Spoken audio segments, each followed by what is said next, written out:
As pessoas sempre me perguntam o que é ser rico, se o trabalho para enriquecer ele vale a pena, se realmente o dinheiro faz tanta diferença assim. Então no vídeo de hoje eu vou falar sobre esses pontos, passando o conceito do que eu considero realmente riqueza, e já adianto para vocês que dinheiro é só um desses pilares e ele começa a ficar cada vez menos importante, sobretudo depois que você atinge uma certa quantia. E tem inclusive um prêmio Nobel que fez um estudo para descobrir que quantia é essa, levando em conta a realidade americana.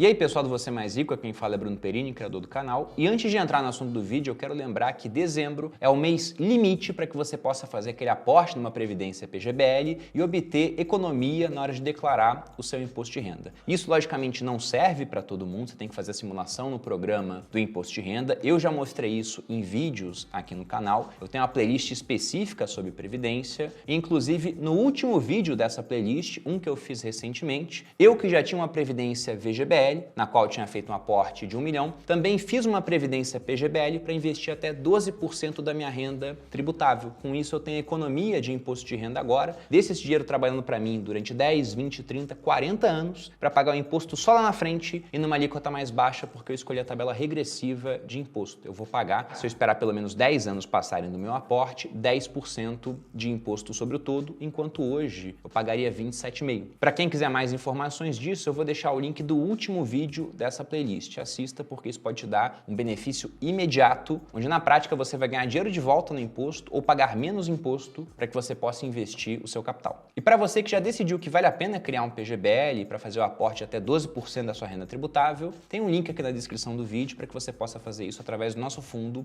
o Arcagrão. Voltando agora ao assunto do vídeo. Quem nunca sonha em ser rico, não é verdade? Mas eu acho que as pessoas elas pensam em riqueza da forma errada. Elas ligam apenas ao conceito de dinheiro, como se ser rico fosse apenas ter uma casa muito grande, um carro de luxo na garagem e pelo menos mais de R$1 milhão na sua conta bancária, ainda que essa definição do milhão ela seja bem enganosa no final das contas, porque o milhão de hoje não é a mesma coisa que o milhão de antigamente, lá de julho de 94, quando começou o Plano Real, com toda a inflação que nós tivemos acumulada e 86% de perda do poder de compra. Contudo, eu entendo a meta do milhão. Era a minha meta lá atrás também, é um número bonito, 1 seguido de 6 zeros, hoje com juros altos também rende muito bem, mas perceba que o dinheiro é só um dos ingredientes da riqueza. Eu penso assim, pelo menos, porque se você tem dinheiro e não tem liberdade, você não tem tempo, você não tem saúde, você acaba não tendo os meios para poder aproveitar aquela riqueza que é um meio de troca, né? O dinheiro tem essa função, você poder trocar ele por outras coisas. De modo que a minha definição pessoal de riqueza envolve 5 pontos, e é isso que eu vou compartilhar aqui com vocês. Obviamente, o primeiro deles é dinheiro, ele é necessário para isso, até certo ponto. Depois nós temos tempo, localização geográfica, você poder ter essa liberdade da sua localização, relacionamentos e o último, mas não menos importante, isso não está em ordem de importância, seria saúde. Eu deixei por último porque talvez seja o mais importante, eu tenho até um exemplo pessoal quanto a isso. Agora, entrando em cada um dos pontos. O dinheiro, por exemplo, ele é muito importante, sobretudo enquanto você não tem. Depois que você já tem uma certa quantia, ele começa a ficar cada vez menos importante e depois de uma hora até desimportante. Então eu diria que o papel principal do dinheiro na sua vida é, após acumular o suficiente, ele não ter mais um papel principal. Até citando o meu filósofo preferido, o Sêneca, que viveu no século I depois de Cristo, e era o homem mais rico da sua época, tinha uma fortuna de 300 milhões de denários. O denário é uma moeda de prata de 4,5 gramas. Judas teria traído Jesus por 30 moedas de prata. Não eram denários, eram shekels de Tiro, que tinham aí um peso de mais ou menos 3 denários. Então pense aí em 90 denários, que seria essa quantia. O Sêneca tinha 300 milhões de denários na sua fortuna. E o Sêneca, nas suas obras, mais especificamente nas Cartas Morais a Lucílio, tem uma hora que ele responde um questionamento do Lucílio quanto à riqueza. Era mais ou menos assim. Você me pergunta qual o limite adequado da riqueza. É, em primeiro lugar, ter o necessário, em segundo, o suficiente. E por suficiente, eu não quero que você fique com uma imagem de simplesmente ter que colocar um teto nos seus rendimentos ou no que você vai fazer da sua vida. Até porque quanto mais próspero você for, você consegue levar mais prosperidade a outras pessoas, né? Quando você ilumina a sua própria vida, você joga a luz na penumbra de quem está em volta. Mas isso mostra que o dinheiro é muito importante até um certo ponto e depois ele para de ser importante. Inclusive, a gente tem um prêmio Nobel de Economia, o Daniel Kahneman, que é um psicólogo, mas devido ao seu trabalho com finanças comportamentais acabou ganhando esse Nobel, que foi feito em 2010, onde ele queria encontrar essa relação entre dinheiro e felicidade ou satisfação pessoal, que são coisas bem subjetivas. Mas o que ele sabia por óbvio é que se você não tem nada de dinheiro e começa a ter um pouco, aquilo gera mais felicidade, porque afinal de contas você pode pegar esse dinheiro para comprar itens dos quais você precisa, para comprar comida, para comprar roupa. O dinheiro é um meio de troca, você pode trocar por tudo que está à venda e quase tudo está à venda, ainda que não tenha um preço, uma etiqueta aparecendo. Você consegue pagar um plano de saúde, um local melhor para morar, dar mais oportunidade para as pessoas que são queridas. Então, até um certo ponto, mais dinheiro era igual a mais satisfação. Só que ele queria enxergar até que ponto era esse. E na pesquisa do Daniel Kahneman, ele chegou no valor de 75 mil dólares anuais. Isso em 2010, para a realidade americana. Ele viu que após esse ponto, o que você tinha é que mais $1 ainda trazia mais satisfação, mas eram ganhos cada vez menores, o que os economistas chamam de ganhos marginais decrescentes, ou seja, eram ganhos marginais, só na margem, cada vez menores a ponto da curva, ela começar assim, né? Dinheiro e satisfação, ela vai subindo até que depois ela fica flat. Ela fica reta. E alguns até falam que, na verdade, lá na frente ela até acaba caindo, porque o cara que tem bilhões, por exemplo, tem preocupações que a pessoa que tem alguns milhões não terá. E como eu não tenho bilhões, eu não tenho como responder isso para vocês ainda, né? Quem sabe um dia eu possa responder esse tipo de coisa. Mas eu compactuo da conclusão do Daniel Kahneman. Não dos valores em si, porque isso é muito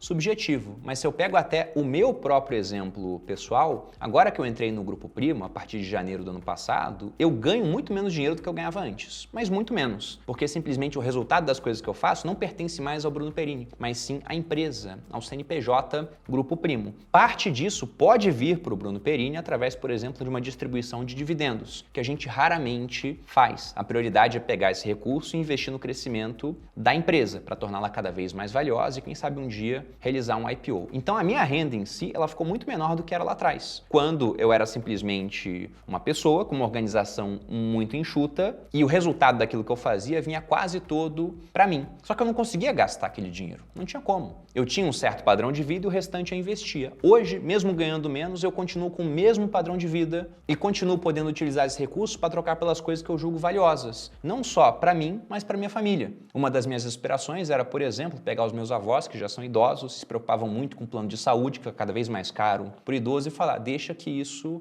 eu banco. Fazer a mesma coisa com a minha mãe, poder pagar a escola do meu irmão. O meu cunhado, ele teve Covid no ano passado, ele ficou mal. Ele tinha um plano de saúde do exército, mas eu quis colocar ele num hospital melhor. Pude fazer isso no final das contas, ainda que a conta tenha ficado bem cara. E felizmente, né, deu tudo certo, mas por conta do dinheiro. Então, ele é muito importante. Mas isso eu conseguiria com um patrimônio e com uma renda menores do que as que eu tenho hoje. Mas depois de um certo nível, ele passa a ser menos importante. Esse é o ponto aqui. E voltando ao número do Daniel Kahneman, esses 75 mil dólares, como eu disse, são para a realidade americana no ano de 2010. Se a gente for atualizar pelo CPI, que é um índice inflacionário dos Estados Unidos de preços ao consumidor, de janeiro de 2010 até agora, esses 75 mil teriam virado um pouco mais de 103 mil dólares, vezes um dólar de 5,40, que é mais ou menos o dólar que a gente tem nesse período, né? Tá oscilando perto dessa faixa, então seria um pouco mais de 556 mil reais. Esse seria um valor para você ter como alvo de renda anual, mas isso é altamente subjetivo, até porque simplesmente pegar um número americano de 2010, atualizar pela inflação e depois multiplicar pelo câmbio, não significa que esse número se adequa para a realidade brasileira. Contudo, fica esse número como meta, ou pelo menos como um farol para alguns que pensam até quanto de dinheiro vai me fazer mais feliz de fato. Segundo Daniel Kahneman, seria mais ou menos isso. Os itens 2 e 3 eu vou colocar juntos, que são tempo e a sua liberdade geográfica. Porque se você tem muito dinheiro, mas não tem tempo para aproveitar esse recurso, ou não é dono da sua localização geográfica, a ponto de poder também aproveitar onde você quiser, esse dinheiro acaba tendo menos valor, né? Porque ele não pode ser trocado por essas duas coisas. Você pode até pegar exemplos de pessoas que têm muitos recursos e acabaram sendo presas, e não tiveram nem a liberdade geográfica, porque estavam presas, e nem temporal, porque até tinham um certo tempo para ficar na sua cela lendo um livro, mas não conseguia aproveitar esses recursos. Só que a gente foi para um exemplo muito extremo, né? Uma prisão. Mas quantos não estão numa prisão também nos seus trabalhos? E não há nada demais quando você voluntariamente escolhe fazer esse tipo de coisa, mas se você simplesmente não tem liberdade de horário e de agenda por conta de imposições de outra pessoa com as quais você não concorda mais, então de que adianta ter todo esse dinheiro? É melhor que você pegue parte desse recurso, até ganhe menos no final das contas, mas volte a ser dono do seu tempo e da sua localização geográfica. Eu já adianto para vocês que eu abri um pouco mão dessas duas coisas, voluntariamente, porque eu enxergo que eu estou participando de um projeto maior para colher mais benefícios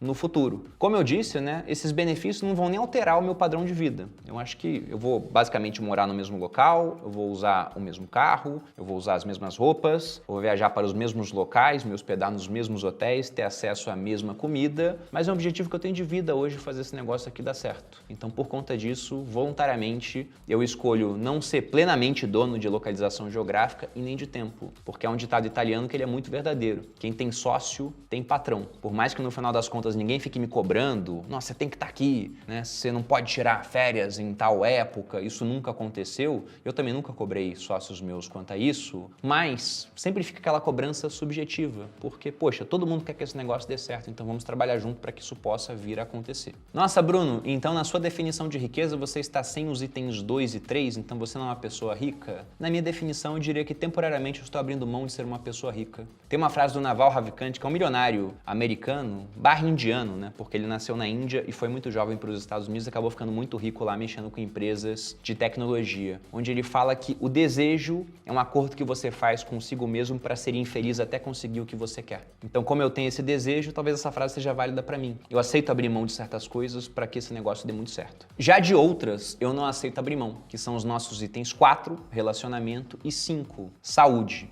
Eu, particularmente, não acredito que é impossível que você seja feliz sozinho, só que eu acho que é mais difícil. Se você simplesmente tem riqueza, tem liberdade temporal, liberdade geográfica, tem saúde, mas não tem relacionamento, provavelmente pessoas muito interesseiras acabarão se aproximando de você. Até porque você não tem uma blindagem de relacionamentos que evitem que esse tipo de coisa aconteça. Então, para essa parte de relacionamentos, tem um ditado de um soberano espanhol chamado Afonso X, que eu considero bem interessante, não só para isso, mas também para isso. Ele dizia: queime lenha velha, beba vinho envelhecido, leia livros antigos, mantenha velhos amigos, porque tudo aquilo que passou no teste do tempo é superior ao que não passou. Se alguém te conheceu quando você era um pé rapado e precisava de dinheiro emprestado, né, esse cara até hoje é seu amigo, depois que você ficou milionário, é uma amizade a ser valorizada, porque ele foi amigo quando você não tinha nada, então não tinha interesse lá naquela hora. Em contrapartida, depois que as coisas aconteceram, pode ter uma série de jogos de interesse, pode não ter também. E é esse o ponto que eu falo de relacionamentos verdadeiros. É muito bom quando você está próximo de pessoas que gostam de você pelo que você é e não pelo que você tem. E dentro desses relacionamentos, eu chamo especial atenção para uma união, um casamento. Até porque uma união bem feita, ela catalisa a sua vida e torna mais fácil a consecução dos outros objetivos. Enquanto uma união mal feita pode destruir aquilo que você construiu. E quando eu digo uma união bem feita, não é para você anotar no seu caderninho, então devo procurar uma herdeira para poder me casar ou um herdeiro. Não é isso que eu estou falando. O que eu digo de uma união bem feita são pessoas remando na mesma direção. Eu acho que um casamento de verdade, ele tem que ser uma soma onde 1 mais 1 dão mais do que 2. Entenda isso também para uma sociedade, que é basicamente um casamento, sem sexo, né? Pelo menos aqui no Grupo Primo é assim, não sei em outras empresas que a gente vê por aí. Mas isso do 1 mais 1 dando mais do que 2 mostra que o resultado desse trabalho coletivo, ele tem que ser maior do que a simples soma dos esforços individuais. E infelizmente não é isso que a gente encontra em muitas sociedades e em muitos casamentos. Muitas vezes você vê 1 mais 1 dando menos do que 2, dando 0, porque um simplesmente anula tudo que o outro faz, e dando até um resultado negativo, porque um faz tanta besteira que acaba anulando todo o esforço positivo que a outra parte teve. Você tenta poupar, o outro não para de se endividar. Enquanto você poupa para ganhar 1% ao mês em renda fixa, por exemplo, o outro está devendo a juros de 4% ao mês no empréstimo pessoal ou de 14% ao mês num cheque especial, ou até mais do que isso em um cartão de crédito. Então perceba que enquanto na matemática 1 mais 1 vai dar sempre 2, nos relacionamentos 1 mais 1 pode dar uma série de números diferentes. E o que você tem que tentar fazer é se unir com pessoas que levem essa soma de 1 mais 1 para cima de 2. Enquanto a saúde, nosso último ponto, mas sendo o último, não é o menos importante, longe disso, eu já experimentei uma época na minha vida onde eu já tinha bastante dinheiro, eu tinha muita liberdade temporal, porque eu era o dono da minha empresa e tinha poucas pessoas ali comigo, simplesmente eu fazia o que eu queria, na hora que eu queria, onde eu queria, porque era dono da localização geográfica também. Eu tinha relacionamentos verdadeiros, muitas amizades, tinha minha esposa sempre comigo, mas me faltou saúde. Eu tive um problema na coluna, uma hérnia de disco entre a L4 e a L5.